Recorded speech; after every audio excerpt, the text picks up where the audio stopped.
সরকারের দুই অতি খাস লোক জনাব আজিজ এবং জনাব বেনজিরকে নিয়ে যখন নানা দিকে সমস্যা শুরু হয়েছে, বেনজিরকে নিয়ে আগে একবার আন্তর্জাতিক সমস্যা হয়েছিল, আমরা জানি আমেরিকার স্যাংশন পেয়েছিলেন উনি, এরপর দেশের ভেতরে রীতিমতো বোমা ফাটিয়েছিল একটা পত্রিকা, এখন দুদককে লেলিয়ে দেয়া হয়েছে তার পেছনে। আমি প্রায় বলি দুদককে আসলে লেলিয়ে দেয়া হয় আপনি যদি কাউকে শায়েস্তা করতে চান। আর জনাব আজিজ আমাদের মিলিটারির চিফ ছিলেন। অবস্থা দৃষ্টে মনে হচ্ছে এই দুইজনকে সরকার কিছু না কিছু ঝামেলায় ফেলছে, এবং এই ঝামেলাটা কেন তৈরি করা হচ্ছে সেই ব্যাপারে কথা বলতে চাই। দুটো রিসেন্ট ডেভেলপমেন্ট এসছে, একটা জনাব আজিজকে নিয়ে আর একটা জনাব বেনজিরকে নিয়ে, দুটোকে নিয়ে একসাথে কথা বলতে চাই। জনাব আজিজকে নিয়ে যেটা আপডেট এসছে, আমরা গতকাল রাতের দিকে দেখেছি প্রায় সব মিডিয়াতে এই খবরটা এসছে। সেটা প্রথম আলো হেডলাইন করেছে এরকম, সরকার কিছু করেনি মানে সেনাবাহিনী কিছু করবে। উনি সাংবাদিকদের সাথে, অর্থমন্ত্রী কথা বলছিলেন, ওখানে সাংবাদিকদের সামনে অনেক ইস্যু আসে, ঋণ খেলাপিদের আলাপ আসে, এসব করতে করতে একটা জায়গায়, আমি এই জায়গাটুকু একটু পড়তে চাই। অর্থমন্ত্রী নিজেই হঠাৎ বলেন এখন ঋণ খেলাপিদের ধরতে হবে। এই বাক্য শেষ করার পর চুপ থাকলে সাংবাদিকরা তাকে প্রশ্ন করেন পারবেন? ঋণ খেলাপিরা তো অনেক শক্তিশালী। তখন তিনি বলেন দেখা যাক পারে কিনা। আপনারা দেখছেন সাবেক পুলিশ প্রধানের বিরুদ্ধে ব্যবস্থা নেওয়া হচ্ছে, তার কি ক্ষমতা কম ছিল? মানে বেনজিরকে ডেকে আনা হয়েছে কারণ হলো ঋণ খেলাপিরা পাওয়ারফুল, বেনজিরও পাওয়ারফুল, তাকে তো আমরা সাইজ করছি, দেখছেন তো। সাবেক পুলিশ প্রধান বেনজির আহমেদের বিরুদ্ধে আলাদা যে ব্যবস্থা নিচ্ছেন তাতে সরকারের সমর্থন আছে বলেও জানান অর্থমন্ত্রী। অর্থমন্ত্রী সাংবাদিকদের প্রশ্ন করেন সাবেক সেনাপ্রধান কি ধরা পড়েছেন? সব সম্পত্তি জব্দ করার যে আদেশ এসছে, সাংবাদিকরা জানান সম্পত্তি জব্দের আদেশ এসেছে সাবেক পুলিশ প্রধানের, মানে অর্থমন্ত্রীর মনে হচ্ছিল এটা সাবেক সেনাপ্রধানের। দুর্নীতিতে যে কারণে যে আমেরিকা তাকে স্যাংশন দিয়েছে সেই ব্যাপারে যখন কথাবার্তা হচ্ছে, সাংবাদিকরা তখন তাকে এই তথ্যটা জানান যে আমেরিকা দুর্নীতির কারণে জনাব আজিজের বিরুদ্ধে বা অ্যাকশন নিয়েছে। তখন অর্থমন্ত্রী বলেন সাবেক সেনাপ্রধানও ধরা পড়েছেন, আমেরিকা নিষেধাজ্ঞা দিলেও বিষয়টি তো জনসমক্ষে চলে এসছে। দ্যাটস ইম্পর্টেন্ট, মানে আমেরিকা নিষেধাজ্ঞা দিয়েছে কিন্তু জনসমক্ষে চলে এসছে।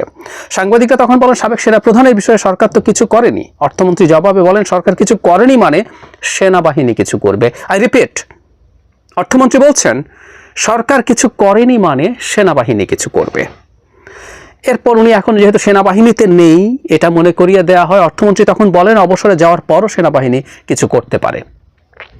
উনি যে আসলে জেনে শুনে কথা বলছেন তার প্রমাণ হলো প্রথম আলো এরপর ব্রিগেডিয়ার জেনারেল সাখাওয়াত আহমেদকে জিজ্ঞেস করেছিলেন, সাখাওয়াত হোসেনকে, আমাদের নির্বাচন কমিশনার ছিলেন, তখন উনি বলছেন জনাব সাখাওয়াত অর্থমন্ত্রী ঠিকই বলেছেন, অবসরে গেলেও সেনা আইনে সেনাবাহিনী ব্যবস্থা নিতে পারে।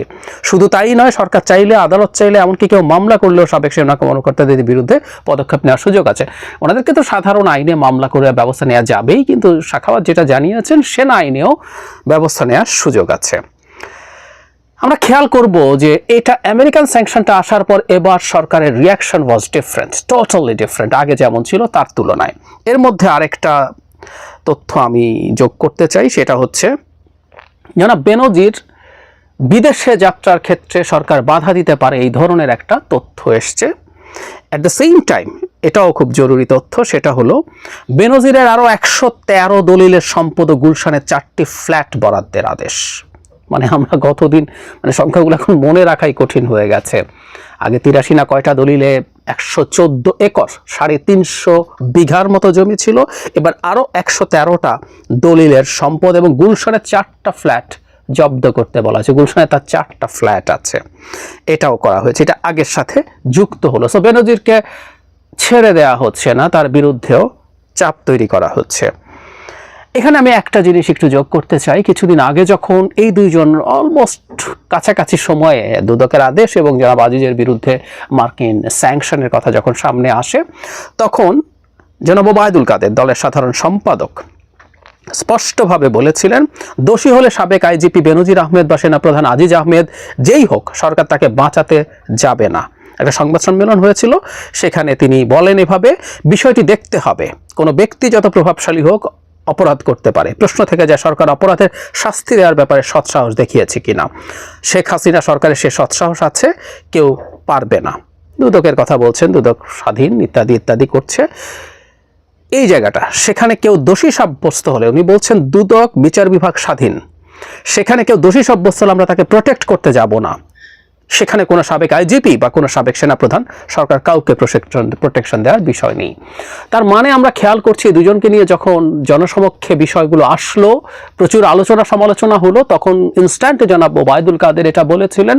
তারপর তো রীতিমতো একটার পর একটা অ্যাকশন, বিশেষ করে জনাব বেনজিরের অ্যাকাউন্ট জব্দ, তার সম্পত্তি ক্রোক, এক দফা না দ্বিতীয় দফা, এমনকি তার বিদেশ যাওয়ার ক্ষেত্রে নিষেধাজ্ঞাও আসতে পারে, এই ধরনের খবরও পত্রপত্রিকায় আসছে। এবং ফাইনালি জেনারেল আজিজের ক্ষেত্রে সরকার বলছে যে সরকার কিছু করছেন, কিন্তু সেনাবাহিনী ব্যবস্থা নেবে বলে বলছেন অর্থমন্ত্রী। এখানে একটা জিনিস খুব সিগনিফিক্যান্ট আমি মনে করি, যেটা আগের সাথে যদি তুলনা করা যায়। আগে যখন প্রথম স্যাংশন এসেছিল আমেরিকার পক্ষ থেকে র্যাব এবং এর কর্মকর্তাদের বিরুদ্ধে, তখন সরকারের জায়গা থেকে প্রচণ্ড সিরিয়াস রিয়াকশন এসেছিল, খুব সিরিয়াস রিয়াকশন এসেছিল, আমাদের মনে থাকার কথা।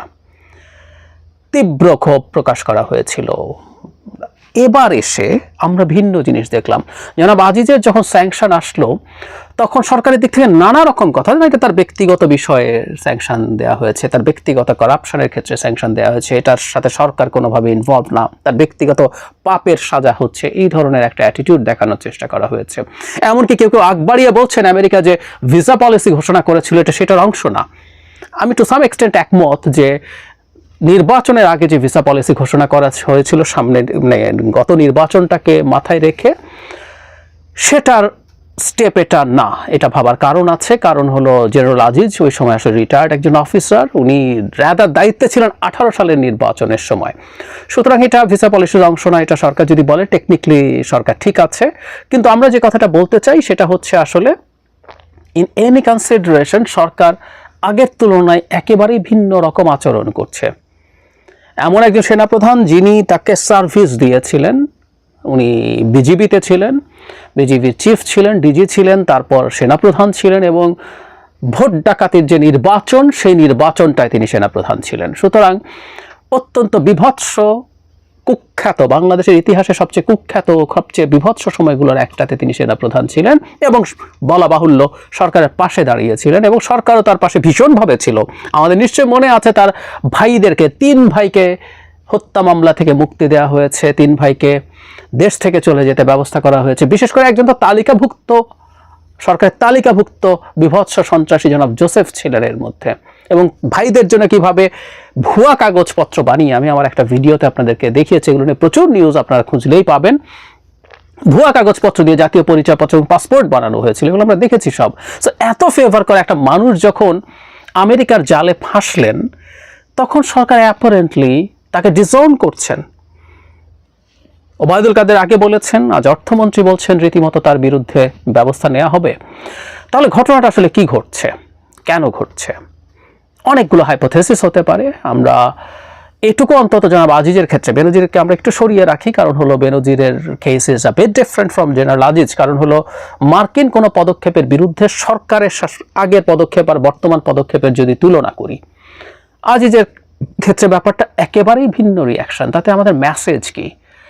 আমাদের মেসেজ হতে পারে এরকম যে সরকার নির্বাচনের আগে আমেরিকার সাথে যতটা শক্তভাবে তাকে ফেস করতে চেয়েছে, যতটা পাল্টা প্রতিঘাত করতে চেয়েছে, আক্রমণ করতে চেয়েছে, এখন অতটা না বলছি তার মানে আসলে করছে না তা না। এখনও প্রধানমন্ত্রী বিভিন্ন সভা সমাবেশে, বিশেষ করে তাদের অভ্যন্তরীণ যেসব সভা আছে, সাংবাদিক সম্মেলন আছে, সেখানে আমেরিকার মানবাধিকার, আমেরিকা প্যালেস্টাইনে কি করছে না করছে এগুলো নিয়ে বেশ কঠোর কথাবার্তা বলছেন। কিন্তু এই স্যাংশনটাকে সরকার আবার পাল্টা আক্রমণ আমেরিকাকে কিন্তু করছে না। এতে আমরা বুঝতে পারি যে আগে যে ইন্টেন্সিটিতে আমেরিকা বিরোধিতা করার চেষ্টা করেছিল সরকার, সেই জায়গা থেকে সরে এসছে। সম্ভবত সরকার নিজে বুঝুক, অথবা সরকারকে কিছু ক্ষেত্রে বলা হয়েছে যে আমেরিকার কিছু ব্যাপারে সরকারকে আসলে ছাড় দিতে হবে। সরকার যদি ছাড় না দেয় আমেরিকাকে, সেটা তাদের জন্য আখেরে মেজর প্রবলেম তৈরি করতে পারে, আমার ধারণা এটা। এবং যেহেতু আমেরিকা যে ধরনের নির্বাচন চেয়েছিল, সেই ধরনের নির্বাচন বাংলাদেশের মাটিতে হয়নি, ভারতের চাপে ভারত ম্যানেজ করার কারণে, যেভাবেই বলি না কেন, যেহেতু এই রেজিম ভয়ঙ্কর একটা প্রহসনের নির্বাচন বা ডামি নির্বাচনের মাধ্যমে ক্ষমতায় আছে, সুতরাং তাকে এখন আমেরিকার সাথে বা আমেরিকার প্রতি কিছু ছাড় আসলে নিশ্চিত করতেই হবে। তবে এটা করতে গিয়ে একটা বিষয় দাঁড়ায়, ইভেন বেনজিরও এটার সাথে জড়িত থাকতে পারে। কারণ ডোনাল্ড লু যখন বাংলাদেশ সরকারের সাথে বসলেন বিভিন্ন পর্যায়ে, যখন উনি চলে যাচ্ছেন, ওনার শেষ যে সাংবাদিক সম্মেলন, ওখানে খুব গুরুত্বপূর্ণভাবে দুর্নীতি নিয়ে কাজ করবেন, আমি ওনার স্টেটমেন্ট নিয়ে আলোচনা করেছিলাম এবং আমি এই জায়গাটাকে হাইলাইট করার চেষ্টা করেছি যে দুর্নীতি নিয়ে বাংলাদেশ আর আমেরিকা একসাথে কাজ করবে বলেছে। সো বেনজিরকে ব্যবস্থা নেওয়াটা বা ব্যবস্থা অ্যাপারেন্টলি হচ্ছে দেখানোটা সেই দুর্নীতি বিরোধী অবস্থানেরও একটা মানে আই ওয়াশ বা আমেরিকাকে দেখানো হতে পারে। জনাব আজিজের ক্ষেত্রেও ব্যাপারটা সেদিকে যেতে পারে। কিন্তু দিনের শেষে যে ঘটনাটা ঘটবে, সরকারকে যারা সার্ভ করছে তাদেরকে যদি কোনো না কোনোভাবে এরকম পদক্ষেপের মধ্য দিয়ে যেতে হয়, সেটা দেশের মানুষকে দেখাক আইওয়াশ অথবা আমেরিকাকে আইওয়াশ দেওয়ার চেষ্টা করুক, এটা আসলে আলটিমেটলি যারা তাকে সার্ভ করে, ভবিষ্যতে যারা সার্ভ করতে চাইবে, তাদের কিন্তু কনফিডেন্সের সমস্যা হবে। অতি বিশ্বাসভাজন, অতি বিশ্বস্ত, সর্বোচ্চ পর্যায়ে দুজন মানুষ যখন এভাবে সাফার করবে, আমি চিন্তা করি তো আমাদের সার্ভ করার মেন্টালিটি, টেন্ডেন্সি, এগুলো আসলে কমে যাবারই কথা। সুতরাং আমেরিকাকে দেখাতে গিয়ে সরকার সম্ভবত তার ভবিষ্যতে একটা ঝুঁকি তৈরি করছে, যেটা ছোট ঝুঁকি না, বেশ বড় সড় ঝুঁকি।